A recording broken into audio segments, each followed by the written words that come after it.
حمید انما یرید اللہ لیذہب عنکم الرجس اہل البیت ویطہرکم تطہیرا صدق اللہ مولانا العظیم وصدق رسولہ النبی الکریم الامین قال النبی صلی اللہ علیہ وآلہ وسلم فداک ابی و امی یا فاطمہ من احبنی و احب ہذین و اباہما و امہما کان معی فی درجتی یوم القیامہ او کما قال النبی صلی اللہ علیہ وآلہ وسلم من احب علی فقد احبنی ومن احبنی فقد احب اللہ ومن ابغض علی فقد ابغضنی ومن ابغضنی فقد ابغض اللہ او کما قال النبی صلی اللہ علیہ وآلہ وسلم ان اللہ وملائکتہ یصلون علی النبی یا ایہا الذین آمنوا صلوا علیہ وسلموا تسلیما اللہم صلی علی سیدنا و مولانا محمد و علی آل سیدنا و مولانا محمد و بارک وسلم وسلم علیہ. باغ جنت کے ہیں بہرے مدح خانے اہل بیت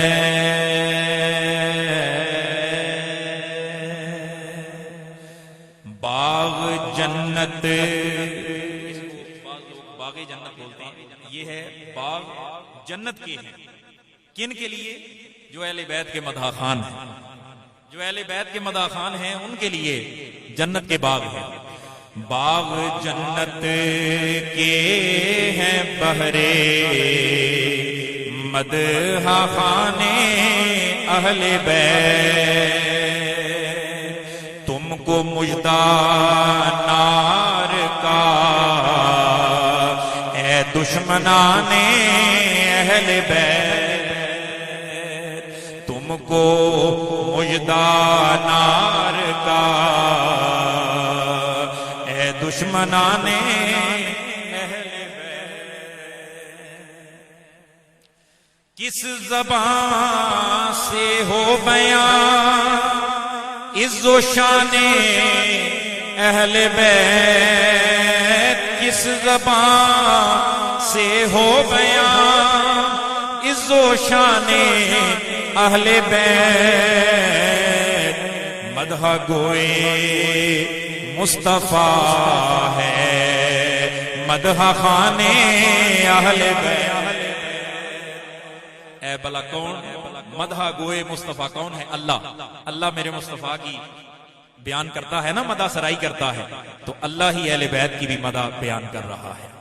مدح گوئے مصطفیٰ ہے مدح خانے اہل بیت ان کی پاکی کا خدائے پاک کرتا ہے بیان ان کی پاکی کا خدائے پاک کرتا ہے بیان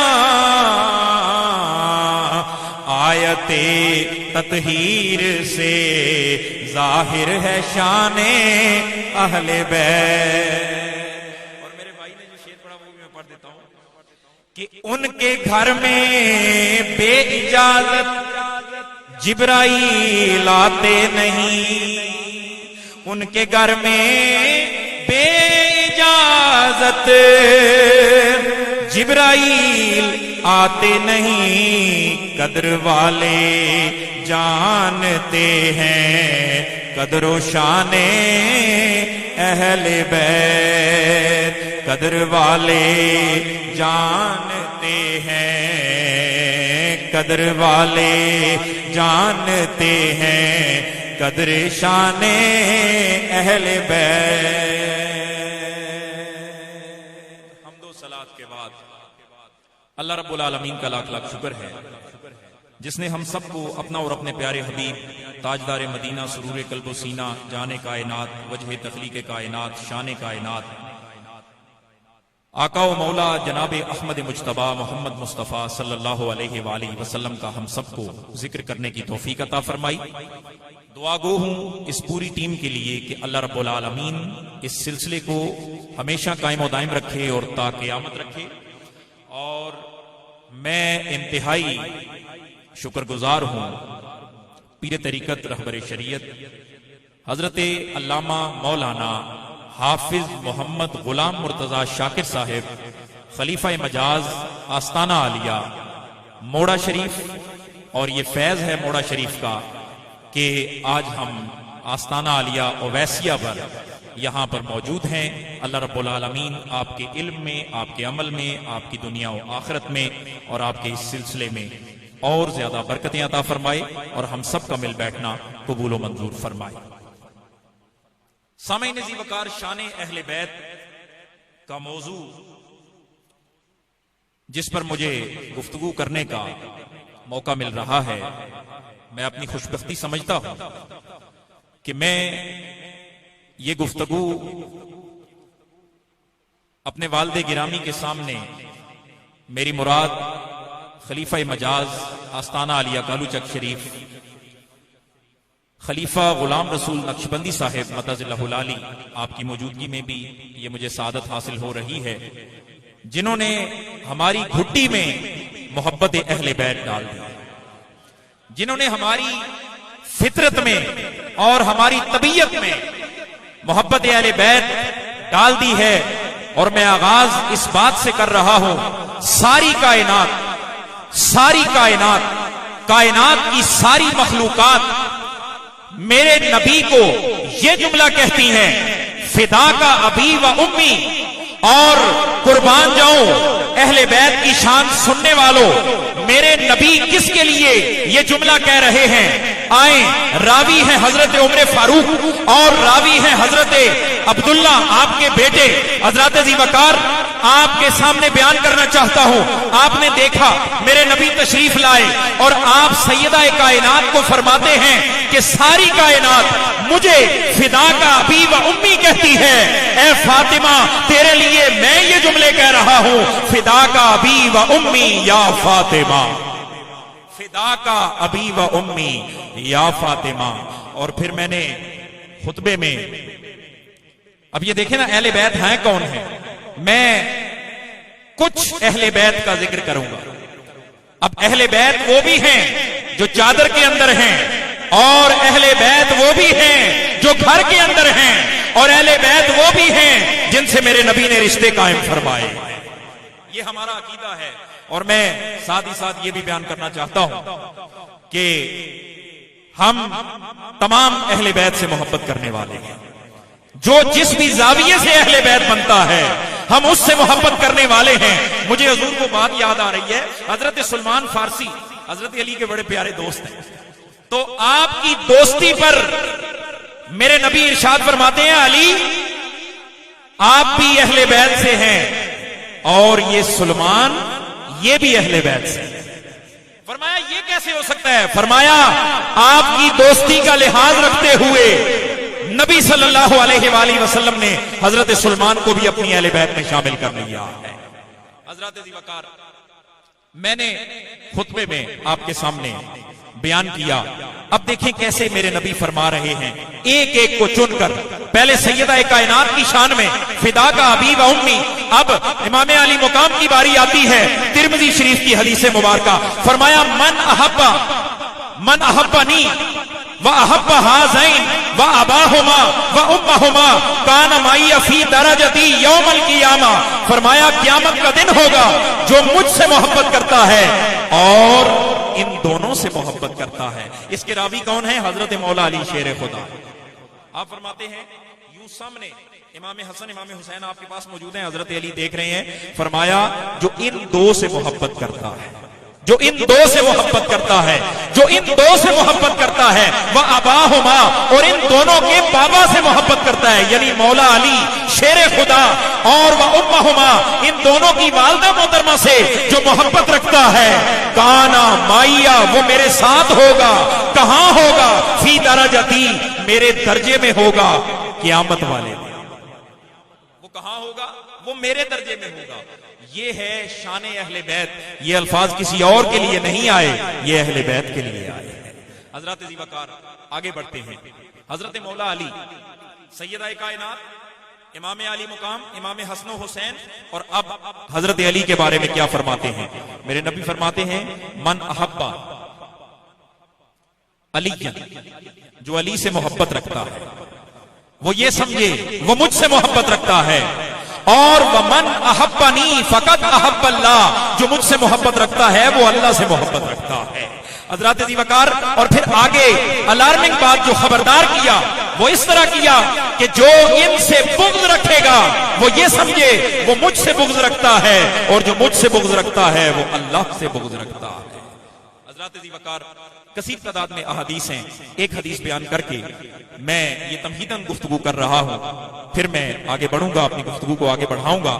حضرات ذی وقار یہ بھی فرما دیا نبی صلی اللہ علیہ وآلہ وسلم نے کہ جو ان سے محبت رکھتا ہے یا اللہ تو بھی ان سے محبت رکھ, جو میری اہل بیت سے محبت رکھتا ہے یا اللہ تو بھی ان سے محبت رکھ. گویا کہ ہمیں پتا چلا کہ محبت کی نوید میرے نبی دے رہے ہیں. جو میری اہل بیت سے محبت کرے گا اللہ اس سے محبت کرے گا, اللہ رب العالمین اس سے محبت کرے گا. حضرات ذی وقار قرآن سنتے ہیں اور اپنے ایمان کو تازہ کرتے ہیں. اللہ رب العالمین نے قرآن پاک کے اندر کیا ارشاد فرمایا, ذرا محبت سے کہہ دیجئے سبحان اللہ. سب مل کر کہہ دیں سبحان اللہ. اللہ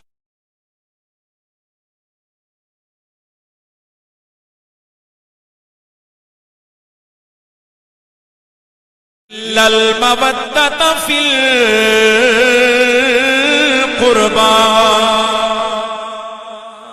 میرے نبی کیا فرما رہے ہیں؟ آج لوگ بڑے حیران ہوتے ہیں کہ یہ محبت کا درس کیوں دے رہے ہیں. حضرات ذی وقار یہ ہم نہیں دے رہے, یہ میرے آقا دے رہے ہیں, اللہ کا قرآن دے رہا ہے. محبت اہل بیت ہم پر فرض کر دی گئی ہے.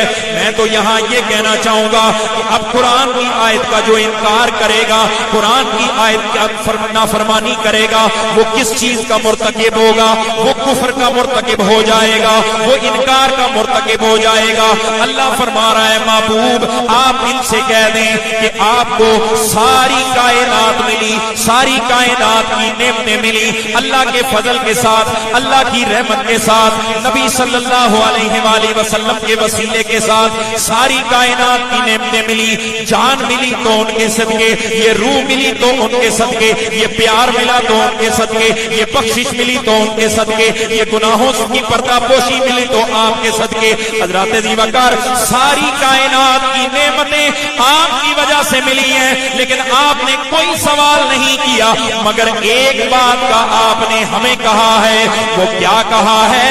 اے میرے امتیوں, تم میں قرآن چھوڑ کے جا رہا ہوں اور اپنی اہل بیت چھوڑ کے جا رہا ہوں, ان دونوں کو تھامے رکھنا, تم کبھی گمراہ نہیں ہوگے, تم کبھی گمراہ نہیں ہوگے. حضرات ذی وقار نبی صلی اللہ علیہ وآلہ وسلم آپ محبت اہل بیت کا درس دے رہے ہیں اور یہ کہہ رہے ہیں جو ان سے محبت کرتا ہے وہ مجھ سے محبت کرتا ہے, جو مجھ سے محبت کرتا ہے وہ اللہ سے محبت کرتا ہے. ذرا دوسرا رخ دیکھ لیں, جو ان سے محبت کرتا ہے اس سے میں محبت کرتا ہوں, اور جو جس سے میں محبت کرتا ہوں اس سے اللہ محبت کرتا ہے.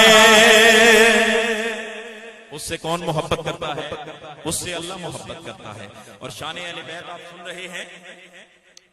شان میں آیت یہ بھی سنیں, انما یرید اللہ لیذھب عنکم الرجس اہل البیت ویطہرکم تطہیرا.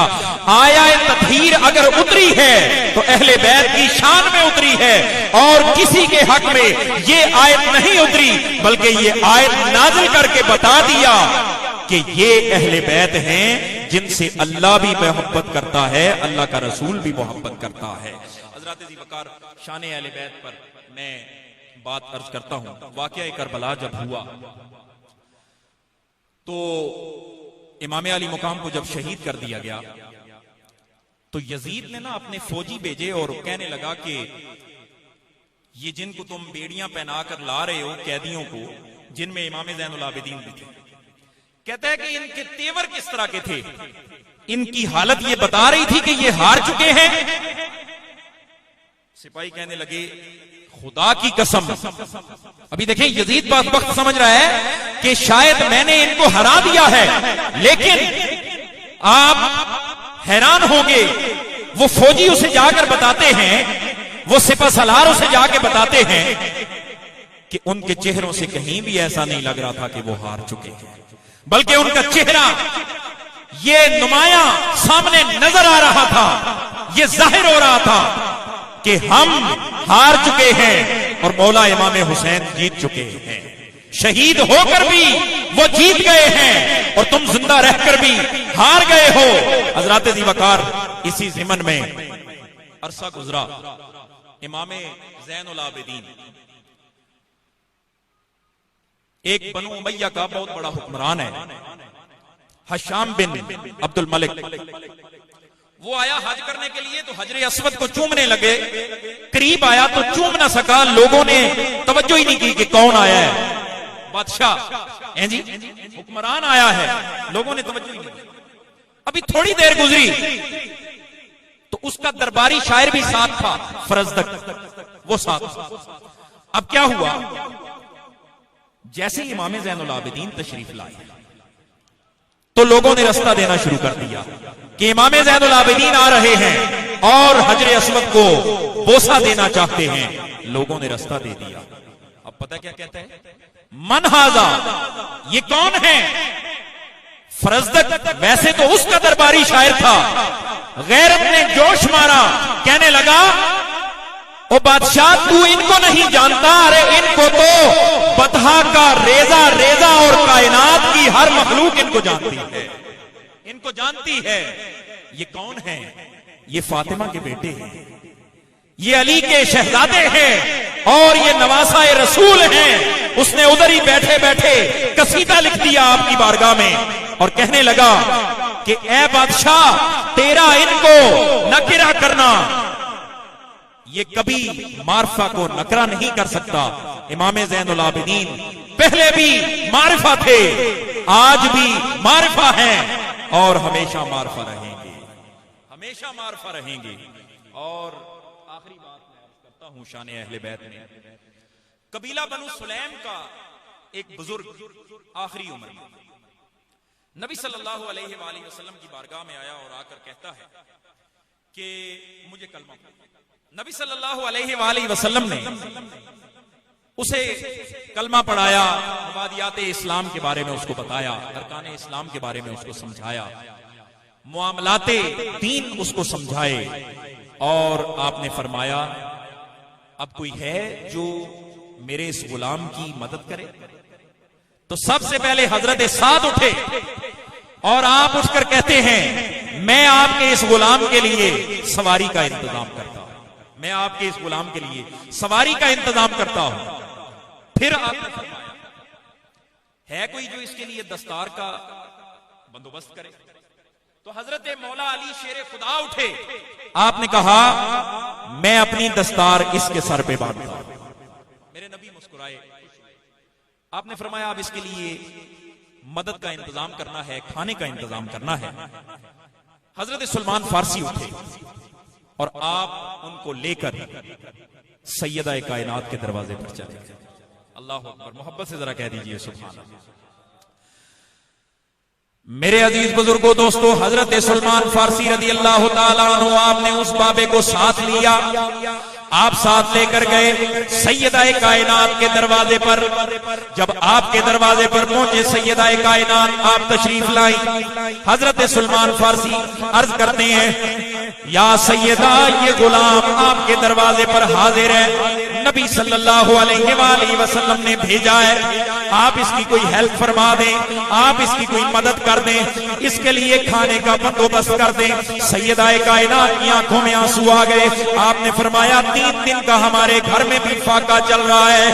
آپ نے چادر مبارک اپنی لا کر دی، اپنی چادر لا کر حضرت سلمان فارسی آپ کو دی اور کہنے لگی ذرا بازار میں چلے جاؤ، شمعون تاجر بہت بڑا تاجر ہے، اس کو جا کر میری یہ چادر دینا اور جا کے کہنا یہ گروی رکھ لو اور اس کے بدلے میں اناج میرے بابا کے اس غلام کو عطا کر دو.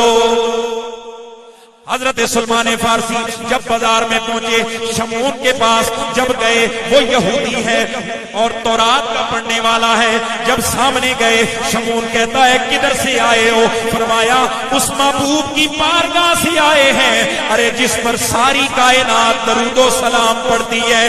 حضرت ذیوقار جب میرے نبی کی بارگاہ سے حضرت سلمان فارسی کا یہ پیغام شمعون کے پاس لے کر حضرت سلمان فارسی جاتے ہیں، شمعون کہتا ہے کدھر آئے ہو؟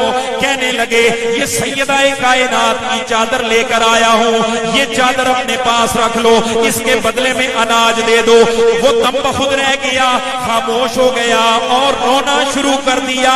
حضرت سلمان فارسی نے پوچھا اے شمعون تو نے رونا کیوں شروع کر دیا ہے؟ ارے چادر گروی رکھ لے اور ہمیں اناج دے دو۔ اب جب اس نے کہا اناج بعد میں دوں گا، پہلے مجھے کلمہ پڑھا۔ وہ شمعون کہنے لگا پہلے مجھے کلمہ پڑھائیں۔ حضرت سلمان فارسی حیران ہو گئے، آپ نے کہا چادر دی ہے، اناج مانگنے آئے ہیں، دعوت اسلام کو دی نہیں، یہ کیا ماجرا ہے؟ وہ کہنے لگا تورات میں نے پڑھا کہ نبی کے جو گھرانے والے ہیں ان کی شان یہ ہے اگر وہ خود بھوکے ہوں بھی وہ اپنی بھوک تو برداشت کر لیتے ہیں، مگر سائل کا سوال اگر ہو جائے اس کو خالی نہیں موڑتے۔ میں نے اس کتاب میں پڑھا اور جب تم آئے تو مجھے یہ یقین ہو گیا کہ جس گھر میں 3 دن سے فاقے ہیں پھر بھی وہیں سے سخاوت ہو رہی ہے، پھر بھی وہاں سے سخاوت ہو رہی ہے۔ حضرت ذیوقار اب اس نے چادر بھی واپس کی، کی آنکھوں سے لگائی، واپس کی اور اناج بھی دے دیا۔ اگلی بات سننے والی ہے، جب سیدہ کائنات کے دروازے پر پہنچے، آدھا اناج اس بزرگوں کو، وہ جو بزرگ جن کے بارے میں میرے نبی نے فرمایا ان کے لیے کھانے کا بندوبست کرو، آدھا اناج ان کو دیا، آدھا اناج سیدہ کائنات کو دینے لگے۔ سیدہ کائنات نے فرمایا یہ کیا ہے؟ چادر واپس لے آئے ہو؟ فرمایا آپ کی اس چادر کی برکت سے، آپ کی چادر کی برکت سے بندہ مسلمان بھی ہو چکا ہے، شمعون کلمہ پڑھ چکا ہے اور اس نے یہ اناج آدھا بزرگوں کے لیے آدھا آپ کے لیے بھیجا ہے۔ فرمایا یہ ہم نہیں لیں گے، یہ بھی انہی بزرگوں کو دے دو۔ ہم جب اللہ کی راہ میں کوئی چیز دے دیتے ہیں پھر اس میں سے ہم کچھ بچاتے نہیں، اس میں سے ہم کچھ بچاتے نہیں۔ اس محبت میں آ کر میرا جی چاہتا ہے کہ ایک شعر ہم پڑھیں اور اس پہ اختتام کرتے ہیں، محبت سے ذرا کہہ دیجئے سبحان اللہ۔ شاعر لکھتا ہے میرے دل کی سطح پر ہے قدم زہرا کے بچوں کا، میرے دل کی سطح پر ہے قدم زہرا کے بچوں کا، میری نسلوں پہ ہے دستے کرم زہرا کے بچوں کا، میری نسلوں پہ ہے دستے کرم زہرا کے بچوں کا، میرے دل کی سطح پر ہے قدم زہرا کے بچوں کا۔ اللہ رب العالمین میری حاضری کو اپنی بارگاہ میں قبول و منظور فرمائے اور قبلہ پیر صاحب کے علم و عمل میں اضافہ فرمائے، اور اسی طرح اللہ رب العالمین اس گلشن کو آباد رکھے اور اس آستانے کو آباد رکھے، دن دگنی رات چوگنی ترقی عطا فرمائے۔ اللہ رب العالمین ہم سب کی حاضری کو قبول و منظور فرمائے۔ وما علیہ الا البلاغ المبین۔ ماشاءاللہ بہت خوبصورت انداز میں حضرت علامہ مولانا صاحبزادہ فیض رسول فیض صاحب خوبصورت انداز میں خوبصورت خطاب فرما رہے تھے۔